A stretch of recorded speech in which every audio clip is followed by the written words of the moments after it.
Alright guys, আসসালামু আলাইকুম সবাইকে এন্ড ওয়েলকাম ব্যাক। মালয়েশিয়ার রাজধানী কুয়ালালামপুর থেকে বরাবর মতোই তো আজকে আমরা যাচ্ছি কুয়ালালামপুর থেকে কুয়ালালামপুর ইন্টারন্যাশনাল এয়ারপোর্টে। তো আমাদের এখান থেকে কেএলসিসি, আমরা থাকি নিয়ার বাই কেএলসিসিতে আর কি। কেএলসিসি থেকে এয়ারপোর্ট যাইতে 1 ঘন্টার মতো সময় লাগে। তো আমরা যাচ্ছি আজকে ইউএস বাংলা এয়ারলাইন্সের একটা ফ্লাইটে। হ্যাঁ, আপনাদেরকে বলবো অ্যাকচুয়ালি আমাদের ঢাকা কুয়ালালামপুর রুটের সব থেকে জনপ্রিয় ফ্লাইটটি হচ্ছে ইউএস বাংলা এয়ারলাইন্সের, কারণ এই এয়ারলাইন্সে কিছু সুবিধা আছে, হ্যাঁ, যেটা অন্য বিমানে পাওয়া যায় না। যেমন এই ইউএস বাংলাতে খাওয়ার প্রোভাইড করা হয়, প্লাস হচ্ছে যে এক্সট্রা ব্যাগেজ নিলে পার কেজি 25 রিঙ্গিত করে দিলেই হয়। হ্যাঁ, এদের প্রাইস হচ্ছে 25 রিঙ্গিত করে, যেটা অন্য বিমানে আরও বেশি। তো সেক্ষেত্রে ইউএস বাংলা এয়ারলাইন্সের মোটামুটি ঢাকা কুয়ালালামপুর রুটে ইজি আর কি। এখান থেকে মানে প্রাইসও কম থাকে এবং কি মোটামুটি সার্ভিসও অনেক ভালো, কম্পেয়ার করলে অন্য বিমানের সাথে। তো দেখতে থাকুন, আজকের ব্লগটা অনেক ইনফরমেটিভ হতে যাচ্ছে। চলুন এয়ারপোর্ট, লেটস গো।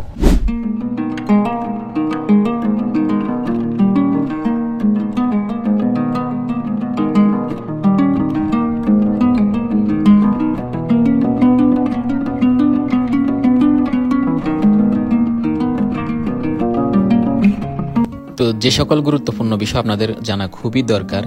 যদি আপনি কোথাও যান তাহলে আপনার ফ্লাইটটি কনফার্ম আছে কিনা অবশ্যই আপনি 12 ঘন্টা আগে, অ্যাটলিস্ট 12 ঘন্টা আগে আপনি যে বিমানে টিকিট কাটছেন বা যে বিমানে বুকিং করছেন ওই বিমানের ওয়েবসাইটে গিয়ে আপনি আপনার পিএনআর প্লাস লাস্ট নাম দিয়ে দেন হচ্ছে আপনি ফ্লাইটটা রিকনফার্ম করতে পারেন বা চেক করতে পারেন যে আপনার ফ্লাইটের টাইম শিডিউল সব ঠিকঠাক আছে কিনা। মাঝে মধ্যে বিমানের ফ্লাইট চেঞ্জও হতে পারে, এটা মাথায় রাখবেন।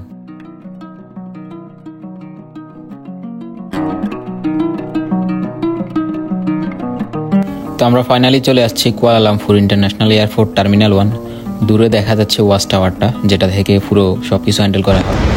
So finally Kuala Lumpur international airport terminal 1। তো আপনারা একটা বিষয় মাথায় রাখবেন, যখন আপনি ইউএস বাংলা অ্যান্ড দেন বিমান বাংলাদেশ, মালয়েশিয়ান এয়ারলাইন্সে যাবেন বা টিকিট কাটবেন, তাহলে অবশ্যই আপনি কুয়ালালামপুর ইন্টারন্যাশনাল এয়ারপোর্ট টার্মিনাল 1-এ আসবেন। তাহলে হচ্ছে ওকে, কারণ এখানে 2টা টার্মিনাল আছে, একটা 1 একটা 2। এয়ারপোর্টে ঢোকার পরে আপনি এইখানে যে বোর্ডটা আছে এখানে দেখবেন যে আপনার ফ্লাইটটা এক্স্যাক্টলি কয়টা বাজে। এখানে যদিও টিকিটে অলরেডি লেখা থাকে, বাট এরপরে এখানে যে বোর্ডটা আছে এখানে খেয়াল করবেন যে ফ্লাইটের টাইম প্লাস হচ্ছে এয়ারক্রাফট সবগুলো এখানে হচ্ছে দিয়ে দেয়। আপনার না বুঝলে হেল্প ডেস্কের সহযোগিতা নেবেন। যদি এটা না বুঝেন তাহলে এদেরকে টিকিট দিলে ওরা বলে দিবে এক্স্যাক্টলি আপনার গেট নম্বর কত, একদম ইজি। আপনারা এয়ারপোর্টে আসার পরে আপনাদের হচ্ছে একটু কনফিউশন হতে পারে। সো প্রথমে আপনারা এয়ারপোর্টে ঢুকে যে হেল্প ডেস্কটা আছে এখানে হচ্ছে আপনি আপনার টিকিটের যে ইয়েটা, মানে বিমান কয়টা বাজে যাবে ওদের সাথে মেক শিওর হয়ে নেবেন, প্লাস হচ্ছে আপনার গেট কত নাম্বার এগুলো দেখে নেবেন। তো আমাদের পিছনে দেখতে পাচ্ছেন কাউন্টারগুলো, এগুলো হচ্ছে বুকিং কাউন্টার। তো ফাইনালি আমরা ব্যাগেজ বুকিং দেওয়ার জন্য সিরিয়ালে দাঁড়াইছি। দেখতেছেন সবাই বুকিং দিতেছে। আর ইউএস বাংলাতে স্ট্যান্ডার্ড হচ্ছে 35 কেজি, হাতে 7 কেজি। এটা তো সব বিমানে আপনারা নিশ্চয়ই জানেন, যারা জানেন না তারা মানে কনফার্ম হয়ে যাবেন আর কি ভিডিওটি দেখার পরে। তো আমরা যখন এখানে বেল্টে আমাদের ব্যাগেজটা উঠাইলাম, টোটাল 45 কেজি হয়েছে, যদিও 35 কেজি আমাদের টিকিটে, বাকি এক্সট্রাগুলো এখানে কাউন্টারে পে করতে হবে। দেন কাউন্টারে পে করার পরে টিকিটটা ওরা বোর্ডিং পাস কমপ্লিট করে দিয়ে দিবে। কমপ্লিট করে দেওয়ার পরে দেখেন এখানে যে অটো গেট আছে, হ্যাঁ, যে টিকিটটা দিবে ওই টিকিটের ভিতরে আপনি দেখতেছেন এখানে যে এই কিউআর কোডটা হচ্ছে আপনি জাস্ট ওই গেটে স্ক্যান করলে গেটটা অটোমেটিক খুলে যাবে। তো খুলে গেলে আপনি জাস্ট নিচে গিয়ে দেখতেছেন ওই সামনে এইখানে হচ্ছে যে মেন ইমিগ্রেশন, মানে আপনি যে আউট হবেন এক্সিট হবেন এটা হচ্ছে ইমিগ্রেশন। তো প্রথমে উপরে এগুলো কমপ্লিট করার পরে আপনি সরাসরি এটা স্ক্যান করে নিচে চলে যাবেন। অলরাইট গাইস, সো এমন একটা বেস্ট এক্সপিরিয়েন্স হয়েছে কুয়ালালামপুর ইন্টারন্যাশনাল এয়ারপোর্ট টার্মিনাল 1-এ। হ্যাঁ, মানে এদের অপারেশন এতটা মানে নিখুঁত, এতটা স্মুথ, মানে অসাধারণ। আপনি হচ্ছে যে আমাদের আজকে ফ্লাইটটা ছিল BS 316, হ্যাঁ, ইউএস বাংলার ফ্লাইট এটা 3:50 ফ্লাইট। তো আমাদের অলরেডি বোর্ডিং পাস কমপ্লিট। এখন বিষয়টা হচ্ছে যাই একদম প্রসিডিউর এত সুন্দর, মানে কোনো প্যারাই নাই, একদম ইজি। আপনারা যারা হচ্ছে ইউএস বাংলা ফ্লাইটে এয়ারলাইন্সে বিমান টিকিট নেন আর কি, বুকিং করেন, সো আপনারা স্মুথলি জাস্ট না বুঝলে হেল্প ডেস্ক যেখানে আছে ওই কাউন্টারে গিয়ে জিজ্ঞেস করবেন যে কোথায় হচ্ছে যাই কাউন্টারটা বোর্ডিং পাস করার জন্য, হ্যাঁ, বা আপনার ব্যাগেজ বুকিং দেওয়ার জন্য।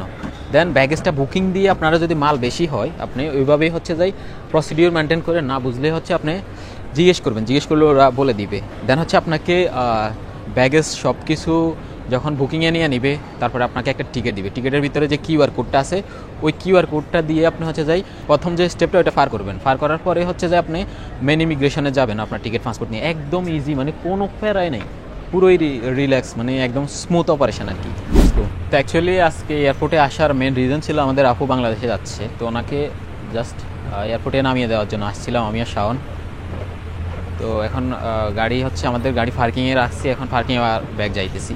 তো কুয়ালালামপুর ইন্টারন্যাশনাল এয়ারপোর্টের যেই অপারেশন মানে অসাধারণ, খুবই স্মুথ, অনেক সুন্দর, মানে এদের টাইম মেনটেন থেকে শুরু করে হ্যাঁ পুরো সবগুলো মানে আপনার সার্ভিস পুরো স্যাটিসফাইড। তো এটা হচ্ছে পার্কিং এরিয়া, এয়ারপোর্টের পার্কিং এরিয়া দেখুন, মানে কোনো ফেরাই নেই, এতটা স্মুথ, মানে পুরোই রিল্যাক্স। বা আমাদের যে সকল কুয়ালালামপুরে শপিং মলগুলো আছে বড় বড়, ওইগুলোর ভিতরে আপনি পার্কিং করতে গেলে আপনার মানে দুনিয়ার কষ্ট আপনার ফিল করতে হবে, কারণ পার্কিংয়ের জায়গা পাওয়াটা খুবই ডিফিকাল্ট কেএলের ভিতরে।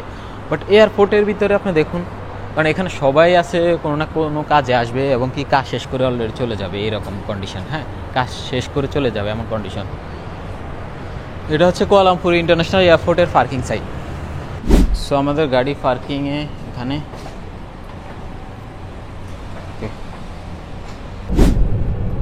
তো আমাদের যেই বিষয়টা, আপনারা নিশ্চয় আমাকে অনেক দিন যাবৎ ইউটিউবে দেখেন। হ্যাঁ, তো রিসেন্টলি আমি আপনাদের জন্য একটা সার্ভিস ওপেন করছি, সেটা হচ্ছে ইয়ার টিকিট। আপনি পৃথিবীর যে কোনো প্রান্তে যান না কেন, আমার স্ক্রিনে দেখানো নাম্বারে হোয়াটসঅ্যাপ করতে পারেন বা আমাদের যেই ফেসবুক পেজ আছে হ্যাঁ এখানে যোগাযোগ করতে পারেন। হ্যাঁ, তো যে কোনো ইয়ার টিকিট আপনি খুবই কম দামে আমাদের থেকে সংগ্রহ করতে পারেন। তো এরপরে হচ্ছে যে আমরা ট্যুর নিয়েও কাজ করি মালয়েশিয়াতে, আপনারা চাইলে আমাদের কাছ থেকে ট্যুর নিয়েও ইনফরমেশন নিতে পারেন।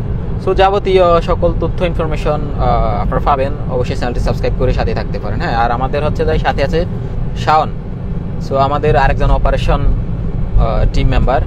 শাওন, আসলে কিছু বলো কুয়ালালামপুর ইন্টারন্যাশনাল এয়ারপোর্টের এক্সপিরিয়েন্স বা কীরকম?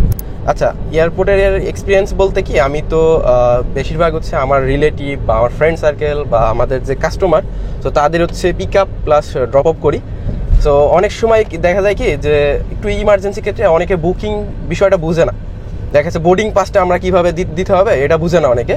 তো আমরা কি করি, তাদের সাথে কিন্তু তার সাথে গিয়ে আমরা বোর্ডিং পাসটা যতক্ষণ না বোর্ডিং পাস হয় ততক্ষণ আমরা তাদের সাপোর্ট দিই বা তাদের ওনার সাথেই থাকা হয়।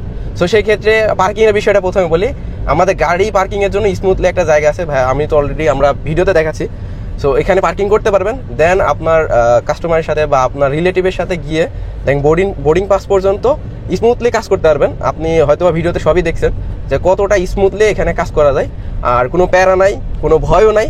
আমাদের বাংলাদেশি ওয়ার্কার ভাইরা যারা আছে বা যারা একটু কম বুঝে, সো তারা অনেক কনফিউজড, অনেক ভয়ের ভিতরে থাকে, কারণ অনেকেই একবার আসছে দেন দ্বিতীয়বার কিন্তু দেশে যাওয়ার জন্য কিন্তু মানে এয়ারপোর্টে যায়, সেকেন্ড টাইম এয়ারপোর্টে যায়। সো অনেকে বুঝতে পারে না কি বলবো বা কি হবে। সো এই ক্ষেত্রে আপনার নার্ভাসের কোনো কারণ নাই, সো আপনারা স্মুথলি কাজ করতে পারবেন। আর আপনার যদি কোনো কিছু দরকার হয় ওটা হচ্ছে আপনার হেল্প ডেস্কে গিয়ে আপনি জিজ্ঞেস করলেই বা কাউকে সিকিউরিটি আছে অনেক, তাদেরকে বললে ওনারা আপনাকে হেল্প করবে। এইভাবে হচ্ছে একদমই স্মুথ, মানে আমরা খুবই স্যাটিসফাইড, কারণ হচ্ছে যে এতটা স্মুথ মানে ওঠার আগে প্রসিডিউর, তাহলে আপনার দেশে যাওয়ার মানে আনন্দটা আরো বাড়িয়ে দেয়। সবাই ভালো থাকবেন, অবশ্যই আমাদের চ্যানেলটা সাবস্ক্রাইব করে সাথে থাকতে পারেন মালয়েশিয়ার আপডেট পেতে, মালয়েশিয়ার তথ্য নিত্য নতুন যে ইনফরমেশনগুলো। অবশ্যই দেখা হবে ভিডিওতে। আল্লাহ হাফেজ।